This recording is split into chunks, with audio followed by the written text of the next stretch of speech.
Just whenever? Yeah. Okay, cool.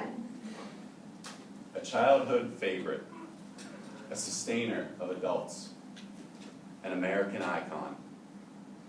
Given this unparalleled and impressive set of epithets, there can only be one thing about which I'm speaking to you this morning, and that's the peanut butter and jelly sandwich.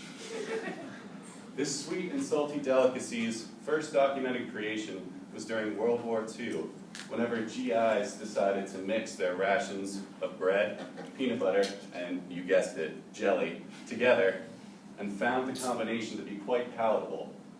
Since then, the peanut butter and jelly sandwich, or PB&J in layman's terms, has been a tasty and affordable treat in kitchens all across the United States. Given my status as a poor college student, and therefore a seeker of the knowledge of all things cheap and affordable, I've become quite knowledgeable on peanut butter and jelly sandwiches. And as such, today I'm going to be sharing some of the knowledge I've gained and teaching you all the proper form when creating a peanut butter and jelly sandwich, as well as some cheap and affordable options for getting the proper ingredients to do so. Now, before you actually create a peanut butter and jelly sandwich, there are 3 very important steps that must be carried out, and that's the acquisition of your bread, your peanut butter, and your jelly. So, as far as bread goes, there are many different options. You have your white bread, your wheat bread, your whole grain bread, your rye bread, and if you're in a kind of a weird mood, you can go with pumpernickel. Although that's really not recommended as the flavor combination is terrible, trust me. Then there's your peanut butter, which again, there are many different types, but just within the brand area. You have your Skippy, your Peter Pan, your Reese's, but by far the best choice would be Jif, as choosy mom and dads always choose Jif. Then, within Jif, you have some subcategories that you can go with. Your standard peanut butter and jelly sandwich will use just the plain creamy, but if you're looking to mix things up a little bit, you can go with crunchy or even extra crunchy if you're feeling a little more daring. Finally, there's your jelly. And again, peanut butter and jelly purists will go with grape jelly. But you can again mix things up here by going with jam, as jams have a lot of different flavors, such as your blueberry, your blackberry, your boysenberry, or maybe apricot. But regardless of what ingredients you decide to go with, there are some very affordable options out there. Specifically, some affordable options I want to talk to you guys about, being college students, are ones that would be the cheapest whenever you're running short on money. So, luckily, as I assume many of you do, you live in dorms. As a result, you've already paid $40,000 plus to go here, and the price of your peanut butter and jelly ingredients are already included in that cost. So all you have to do is go to Lottie Nelson, and right there are all the different kinds of bread, your peanut butter, and the jelly and jam options that are necessary to create your peanut butter and jelly sandwich. The only unfortunate thing is that you don't have quite as much variety if you're going out to purchase the ingredients on your own. Now, if you're living in an apartment or somewhere off campus, like myself or Katie here, the options are a little bit different, but still just as affordable, as you can go to any grocery store and find the necessary peanut butter, jelly, or jam, and bread that you need. In addition, you can buy generic brands, which are even cheaper, although I would not recommend skimping on the quality in the peanut butter department, and Jif should be stuck with. However, if you're looking for an even more affordable option and you're living off campus, this is what you need to do.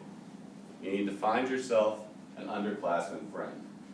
Then, you're going to want to provide them with 3 Tupperware containers, which they will then carry into Lottie upon every visit.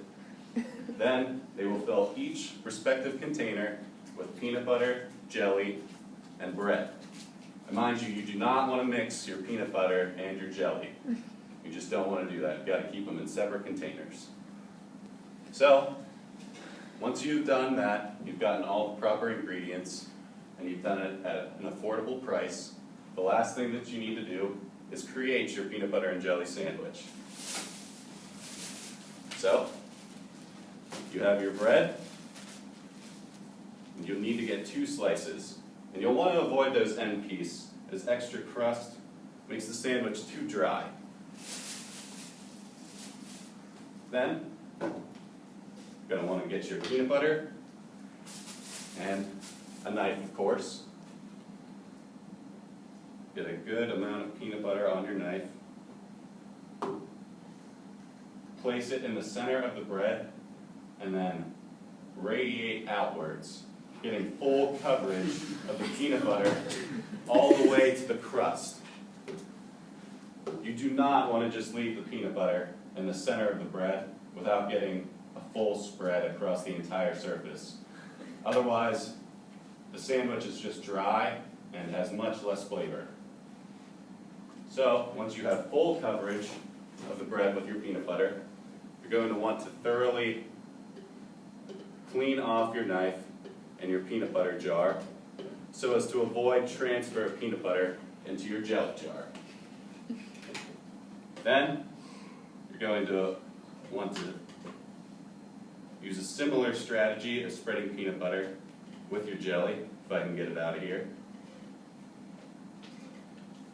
This is a little bit difficult. You're going to want to scoop some jelly out into the center of your bread. And again, radiate outwards with your strokes. Full coverage is key for maximum flavor. So, once the jelly is spread all the way to the crust of your bread, as shown here, and you have both pieces ready to assemble, there are some other options you can go with to spice up your PB&J. For instance, you could take a banana, slice it up into small pieces, and place it along the bread to add an extra serving of fruit to your PB&J. Or, if you're feeling a little more daring, one of my personal favorites is to add potato chips for a little extra crunch. It is delicious. But, regardless, the traditional peanut butter and jelly sandwich does not have any of those things. And once you have completed the addition of your peanut butter and your jelly, you're going to want to take both covered surfaces, place them together, and then enjoy. So, whether it's white or wheat, jam or jelly, crunchy or smooth, I hope you can now enjoy a better peanut butter and jelly sandwich.